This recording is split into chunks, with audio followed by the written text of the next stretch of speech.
Hi, welcome to my shop. I'm going to give you a little tour of my workshop and little factory here. This room is where I do all the guitar repair and final assembly and setup of the guitars I build. Here in front of me is an old 57 Martin D18. Typically the action gets real high over the years, and this one I'm going to be steaming and resetting the neck on for a client. And this area in the shop here in front of me is all the instruments of all the different musicians that I do guitar work for. I think we got about, I haven't counted, but probably about 40 guitars in here at the moment to work on, in one cello.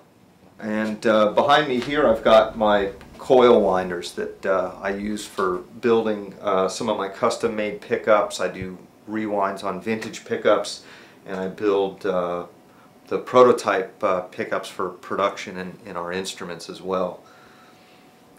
Here we have one of my handmade bobbins. We build these here and wind them on the coil winder. This has steel pole pieces which gets magnetized by the horseshoe pickup that this particular coil is for. The different coil wire runs up through where it sits on the ground here through the guide.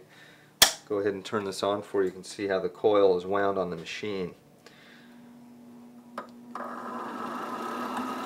This one, for the vintage lap steel tone, I use a 43.5 gauge wire that's insulated. That's what the green color is, if you can see it. And these are wound to approximately 2K, which is a very low output for a coil, but it has the horseshoe magnet that generates the output.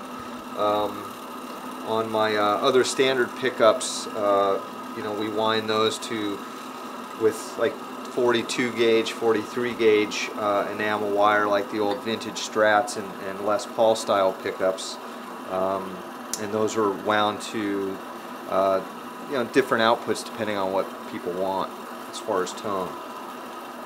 And this will probably get probably about 1,500 turns on it before it's done.